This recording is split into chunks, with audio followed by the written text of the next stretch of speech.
बिस्मिल्लाहिर्रहमानिर्रहीम।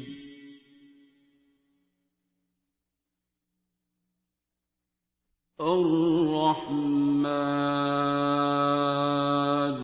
Diplomatic norms हैं, ये डिप्लोमेसी का तकाजा था। ठीक है, ये तो डिप्लोमेसी को वायलेट कर रहा है, ये तो दुनिया में आग लगवा देगा।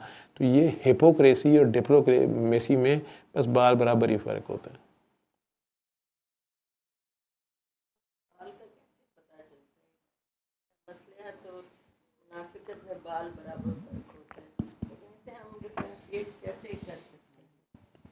मसलहत और मुनाफिकत में बाल बराबर फ़र्क होता है ना जी, जी बाबा जी की फिक्र है। हाँ जी। तो उसको आप अल्लाह को जब हाजिर नाजिर अगर मान रहे होंगे, ये आपका मसला है। दूसरों की जो है ना मुनाफिकत और मसलहत नापना आपका काम नहीं है, ये आपका काम है, आपके अपने लिए है। जब आपके अपने लिए है और आपका प्राइम टारगेट जो है, आपका मकसद जो है वो सिर्फ अल्लाह है। अच्छा, ठीक है, आपका मकसद अगर सिर्फ ये है कि मेरा अल्लाह नाराज़ ना हो, मैं अल्लाह को वायलेट ना करूं, मेरा अल्लाह नाराज़ ना हो जाए, मैं उसका कानून ना तोड़ूं, मैं अगर आपका वाहिद मकसद सिर्फ ये हो कि अल्लाह नाराज़ ना हो, ठीक है, तो फिर आपसे मुनाफिकत तो नहीं होगी, लेकिन मसलियत से कहीं ना कहीं आपको काम लेना पड़ सकता है, बल्कि अल्लाह भी आपको उस पर लगवा सकता है कि नहीं फिलहाल यहाँ से चले जाओ। बोलना पड़ सकता है या झूठ ना भी बोलो लेकिन सच छुपाना, या तो वो कभी कंफ्यूजन हो जाती है। बिल्कुल, 3 ऐसी जगह हैं जिनमें झूठ बोलने की इजाज़त दी गई है और ऐसे सच से पनाह भी मांगी गई है, ये रोका भी गया है। जिससे फसाद हो रहा हो, मियाँ बीवी की लड़ाई है, उसको ख़त्म करने के लिए, उनमें सुलह करवाने के लिए आपको झूठ बोलना पड़ जाता है, तो सच छुपाना भी पड़ जाता है, तो खैर है। इसी तरह आपको अपनी जान बचाने के लिए अगर मजहबी कोई आप ड्यूटी पे हैं और उसमें आपके मज़हब की बेस पे आपकी जान जा रही है और आप अल्लाह की खातिर वो करते हैं, तो वहाँ आपको अपना इवन मज़हब भी छुपाना पड़ता है या आपको कुछ भी करना पड़ता है, झूठ बोलना पड़ता है, आपको इजाज़त दी गई है। किसी को नुकसान ना हो, हम कर सकते हैं। मकसद आपका अल्लाह हो। एक जजीरे पे रह, ये गया अल्लाह का नाम लेवा, ठीक है, और सारे ही जो हैं वो कहते हैं जो कोई अल्लाह का नाम लें, अल्लाह नू मार दियो, तो वो कहता है जी मैं या मैनू मार दियो, तो एक भी गया।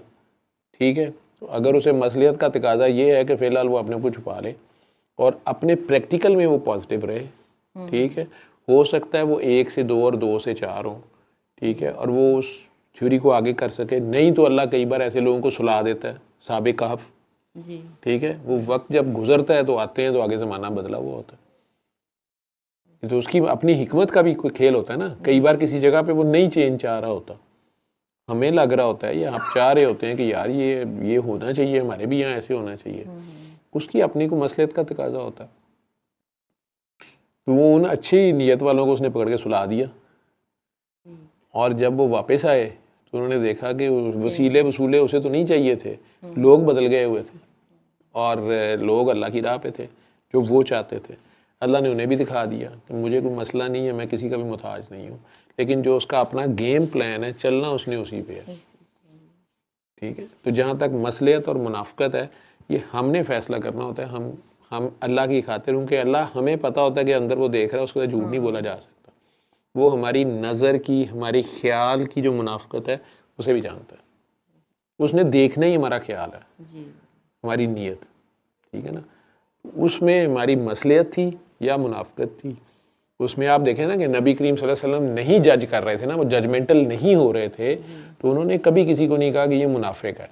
वो अल्लाह ने उन्हें खबर दी, अल्लाह ने अगर उन्हें कहा और उन्हें बता दिया और वार्न किया कि यार यहाँ से बचो या इन लोगों से बचो या इस जगह पे इस चीज़ का खतरा है, इस घाटी में अब इन्होंने ये प्लान किया, या आगे का भी बता दिया, जो अल्लाह उन्हें अपने अपने बंदे को बताता है अल्लाह जी।